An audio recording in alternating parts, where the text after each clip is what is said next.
আমি জানতাম মূলা শাক শুধু আমার আর আজাদেরই পছন্দ। এখন দেখি অনেকেরই পছন্দ। প্রতিদিন শুধু মূলা শাকের জন্য প্রশ্ন পাচ্ছি, আপু লাউ গাছের মাচার নিচে যে মূলা গাছ ছিল তার কি অবস্থা? বর্তমানে ওয়েদার তো গরম আর ঠান্ডা মিলিয়ে খুবই বাজে যাচ্ছে। গাছগুলো মরে গেছে না বেঁচে আছে? হ্যালো এভরিওয়ান, আসসালামু আলাইকুম। কেমন আছেন আপনারা সবাই? আশা করি সবাই ভালো আছেন।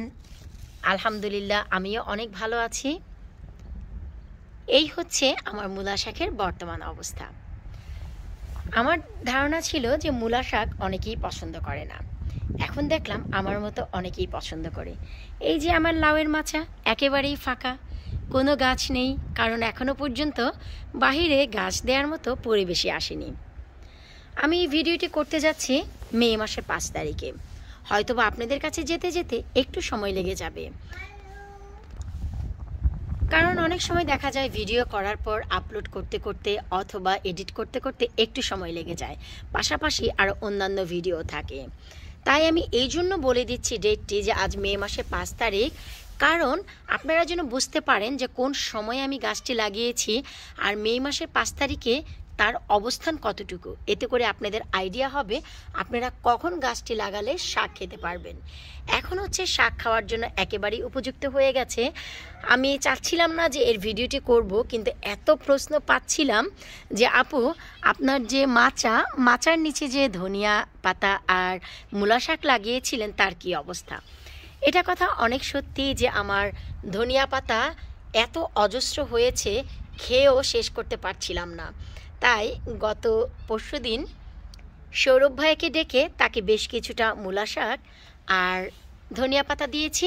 তবে মূলা শাক এখান থেকে নয়, আমার বাহিরে প্লাম এবং আপেল গাছ যেখানে সেখান থেকে দিয়েছি।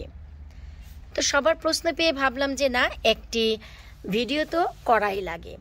এই হচ্ছে এখন মূলা শাক বর্তমানে অবস্থা। এখন হচ্ছে এখান থেকে তুলে মূলা শাক খাওয়া যাবে। তো আমার যে প্ল্যান, আমি এই যে শাকগুলো দেখতে পাচ্ছেন বাঁশ ধরে ধরে হয়েছে, এখান থেকে মাঝখান থেকে আমি শাক খাওয়ার জন্য এগুলো তুলে নিব। আর যা মূলা খাবো আমি মাঝখান থেকে কিছু রেখে দিব, যেখান থেকে আমি মূলা খাবো। এই হচ্ছে আমার প্ল্যান।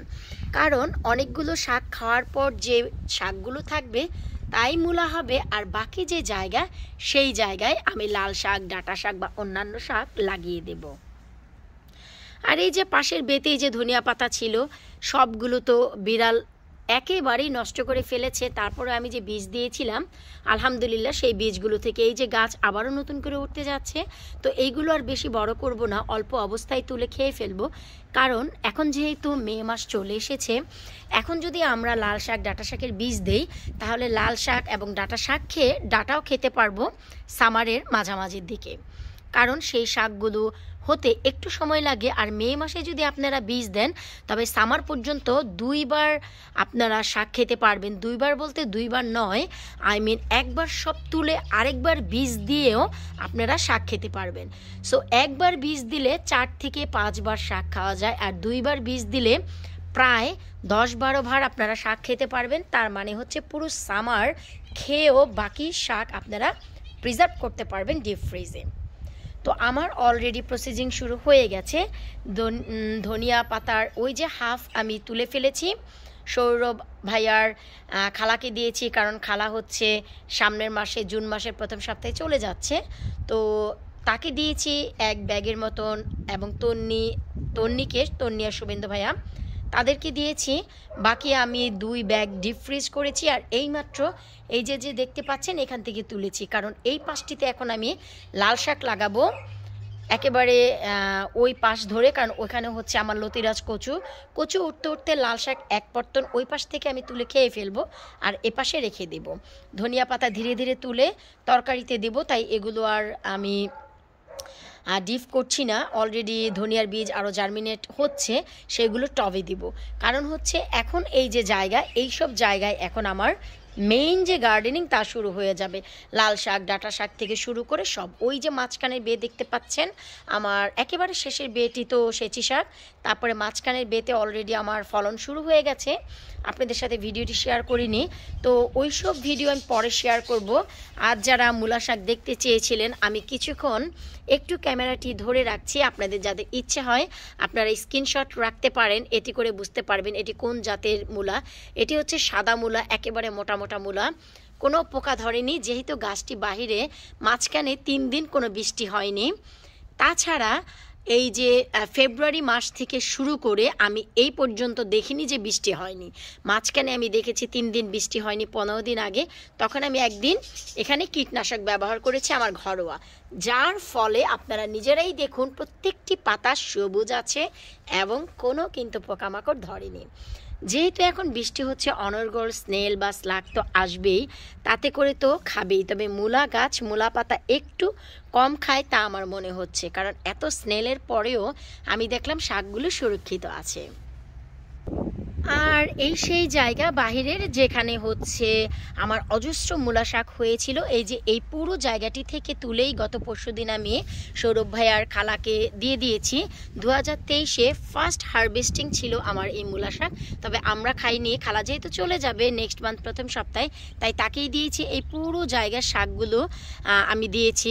আর এই যে দেখুন, এখানে কিন্তু কোনো কীটনাশক ব্যবহার করিনি, কারণ আমার এই পাশে আসাই হয় না, জাস্ট এগুলো লাগিয়ে দিয়ে গিয়েছিলাম শাক খাওয়ার জন্য।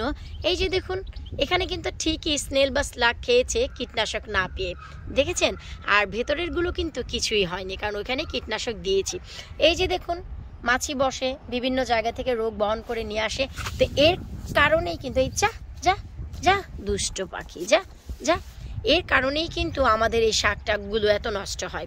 আর যেভাবে প্ল্যান ছিল যে একেবারে এই যে ইট ঘেঁষে আমি মূলা খাবো, লাগিয়েছি তো মনের মতন, কিন্তু এই যে দেখুন পাতাগুলো খেয়ে যাচ্ছে।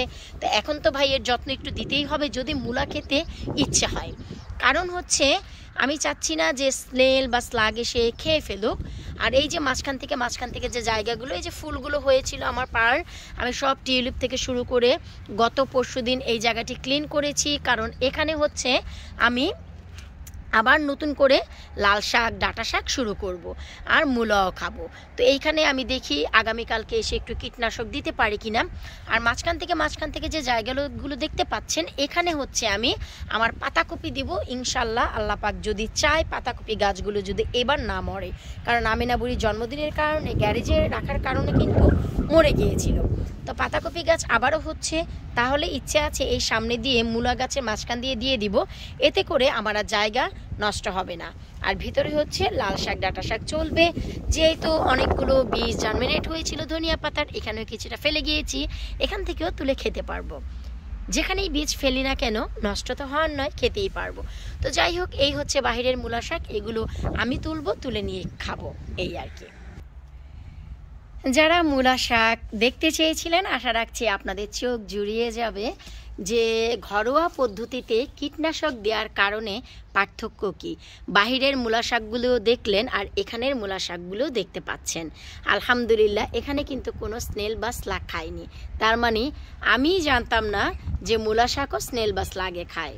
আমি ভেবেছিলাম আমি যে কীটনাশক দিয়েছি তার জন্য নয়, হয়তো বা মূলা শাক খাই না, আসলেই খায়। তা তো আমরা প্রমাণ পেলাম বাহিরের গাছগুলো দেখেই। তার মানে আমি যে কীটনাশকটি ব্যবহার করেছি, অবশ্যই এই সামারে আপনাদের সাথে শেয়ার করব, যে কোনো গাছের জন্য ভীষণ উপকারী সেই কীটনাশকটি। আর যখনই আমি এই মূলা শাক হারভেস্ট করব, যখনই আমি ফার্স্ট খাওয়ার জন্য তুলব, অবশ্যই ভিডিও করব, কিভাবে খাচ্ছি, কিভাবে রান্না করছি আপনাদের সাথে শেয়ার করব। এই ব্লগে বিদায় নিচ্ছি, আল্লাহ হাফেজ।